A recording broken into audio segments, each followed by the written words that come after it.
My name is Srila Chatterjee, and what I'm going to talk to you about is living with stories. For me, stories are everything. They're the essence of what anybody is. So when I design a space for someone, it's absolutely imperative that I bring out those stories, their stories. I believe very, very strongly that a home or a space must be about the people who live in it, not about the designer, even if there's somebody else who's designing it.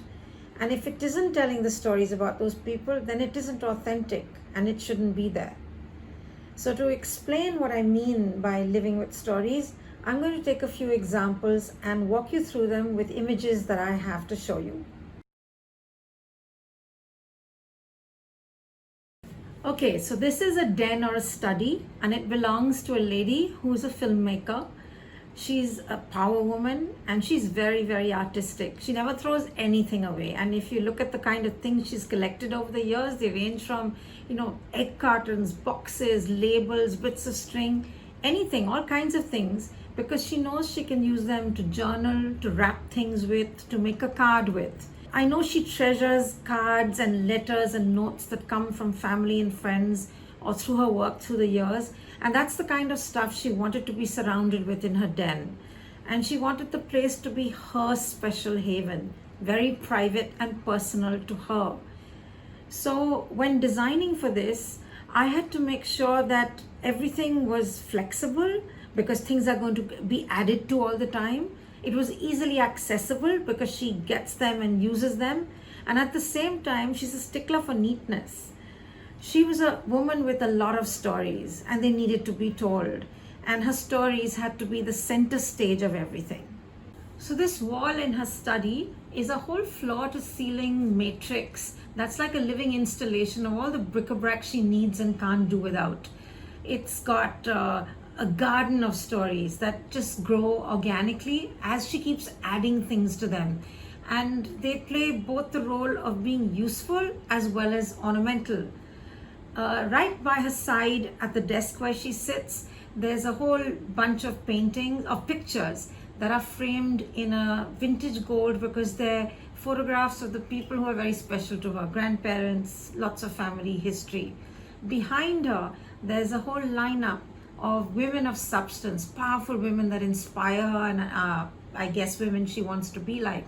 Susan Sontag, Jane Didion, Virginia Woolf. And they're lovely photographs in black and white of these women all having a smoke. And what's really lovely is in between there's one of her in exactly the same pose.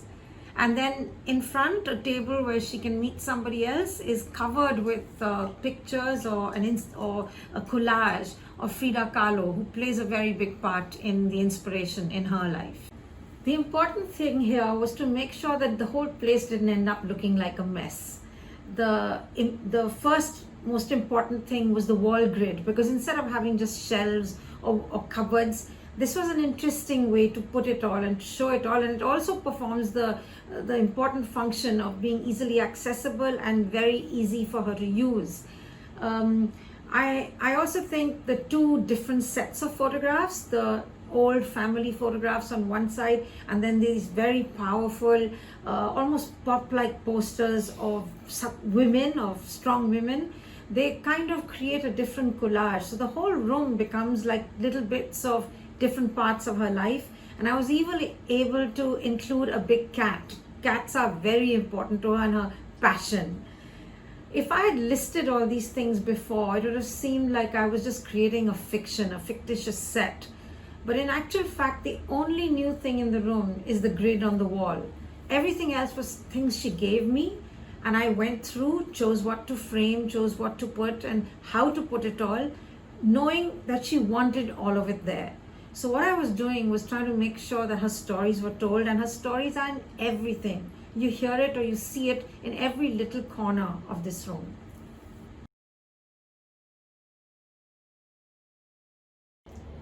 So this is my second example, and it's about a staircase. The common way to treat a staircase is either to just put up a couple of nothing posters or some not very precious pictures and frame them and put them at various intervals of the staircase. the outside of the house rarely gets the attention of the inside. But this staircase is very special because it's like a constant reminder of all kinds of stories. It's covered from the word go with frames of all kinds and all shapes and sizes with people that span many generations. So it does many things. It makes sure that your climb is interesting. It kind of introduces you to the people you're going to meet before you see them. And it also gets friends all excited who all want to know, have they made it to the Wall of Fame? It also kind of ensures that your photographs that go back many years aren't just put in trunks, and they're out there and they're a constant reminder of things you want to remember, and they can be changed as and when you want to change them too. As a design idea, I really like the idea because of a couple of things. The first is that they're all in different frames and the frames can be changed all the time, and so you're not stuck with something.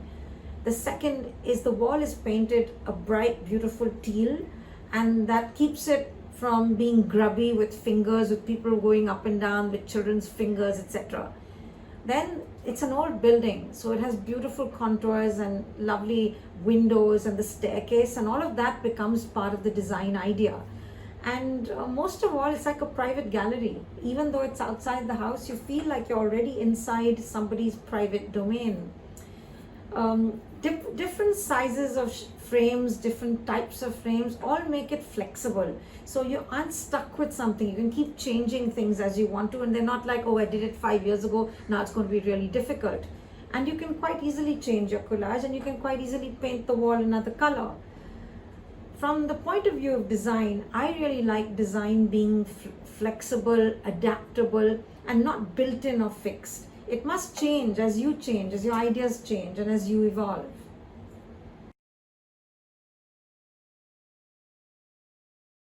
So my third example is a wall of pictures.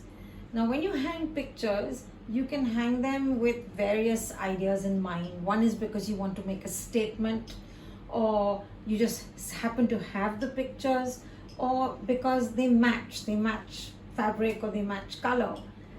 But it becomes very special when the way you've hung things together and the way they are all telling a story.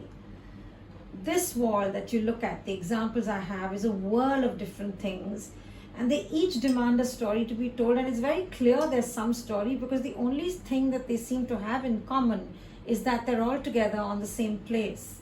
When you look at them, they're clearly things you know are going to tell you a story about where they are, the people they're with. A, there's art. The art is a wide range. You see from masters to folk art. B, there's craft. There are elements of craft there. You see the statues, you see little bits of things on a door. C, travel. Obviously the person goes places because they're from all over the place. You can see Orissa, you can see a bit of Mexico. 4, color. It's a riot of color. I mean, there's color everywhere. And 5, there's a boldness. It's not somebody trying to fit in or do the conventional, but there's a bold statement about it. So how you hang things are just as important as what you hang, because making statements comes not just from things being put together, but also from the empty spaces that you keep. And I think it's only when you're in the space that you can feel the right way to hang them. When I'm doing this for somebody, I always ask for everything to be given to me first. I want to see what there is, and then I sometimes suggest more things to be added, or I use only part of what is there. And even if I'm getting something else, first, of course, I have to love it, but I would only do it when it resonates with the people who live there and it continues into their stories.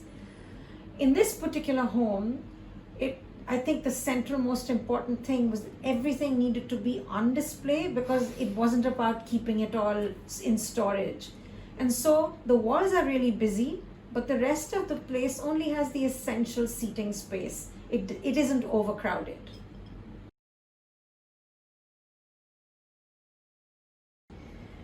So BARO is a store in the Sunmill compound of Lower Parel, Bombay that's been around 3 years. If you haven't been there, we make handmade classic furniture and we curate an incredible selection of small batch brands that make unique products. It's a store that you go to when you want a space to be designed, and it's a store you go to when you want to get something special for yourself, for somebody else, or even for a pet. When BARO opened, we created a distinct identity that everyone who knows us now recognizes. We're in the middle of an industrial area and we needed to let people know we were there. The bright blue teal walls of the building we occupy are an immediate attention getter. In the bleak and grey surroundings, there's no missing us. When you step inside BARO, you're in a place that doesn't feel like any other store. It feels like you're stepping inside someone's home. It's a blaze of color and design because everything that's in it and everything that goes into it, from walls filled with art and furniture that's placed around the shop in clusters, the clusters changing all the time. It's like walking not just into one home, but into several homes all at once, and you're welcome in each one of them. So the whole design approach was to make the place feel like a home. It didn't intimidate you, it shouldn't intimidate you, and you should feel like when you step in there that it's a place you can just hang around without anybody asking you not to sit on a chair, where you can get a cup of coffee, and where you can take as much time as you like to just browse and to have a look at things. Everything that is on display in the way you would use it in your home. So it's not on shelves or in ways that makes it feel like a shop. And we haven't divided the space into conventional clusters of furniture. They're just like spaces that you might have. Every nook and cranny has a surprise. And as you wander around, you see things that you may have missed when you first moved in. The market upstairs is exactly like a market would be anywhere. It's crowded, it's full of stuff, and there's no section that makes you feel like it's empty. And within the market, as you're browsing, you're discovering things. Again, it's designed so that you don't feel intimidated and anybody feels like it's okay to go and have a look, and there's no pressure on me to buy. We really want people there to get the stories, because the stories are of craftspeople, of communities, of the kind of things we're finding from everywhere, of the very strong India story, the local global story. And all of that you get only because you create the atmosphere for people to be able to read or hear that story. So the approach was really to make the story central to what we were doing. The first thing was what we were telling people we were about, and from that came like illustrations of everything we're doing. So BARO is like an illustration of the living being of the spirit of BARO. Anyone who comes in feels the stories, and it's what adds value to the whole concept of shopping, where the transaction becomes incidental. I think if you can do that, you've really won something, because otherwise it's just go get something, pay for it, and you're out. Here, no, it's come and hear my story and come and have a cup of coffee and listen to it, and we'd love to hear yours too. So to get back where I started from, telling a story is central to my approach to design. A couple of things that are important. Don't mix up stories with history. Even new things can have stories. Secondly, nor must you believe that a story is only something that belongs to you, and that if somebody else is doing something or designing for you or getting something for you, it can't have a story. That's not true. Stories are the connection you make, your soul makes with the thing or the space. And that is unique to what somebody else might have with exactly the same thing or exactly the same space. Stories start from the minute you meet something or see something, and so you must react. You must say if you don't like something. You mustn't keep it just because somebody's telling you to have it if you don't like it. Stories create magic, and there's a sense of wonder at the world, and nothing takes away from that. And they teach you about life. They teach you about ourselves, about yourself, and about other people. That's why I believe that stories must transcend just a page or a conversation. Let them breathe into everything you have and everything in your home and your space, and it'll completely change the energy or the power you feel in your space. And that makes such a difference to the way you live and the way you feel about going back there all the time, or that being the home for everything that you're about. And I want to end by telling you something that I read. Every great love starts with a great story.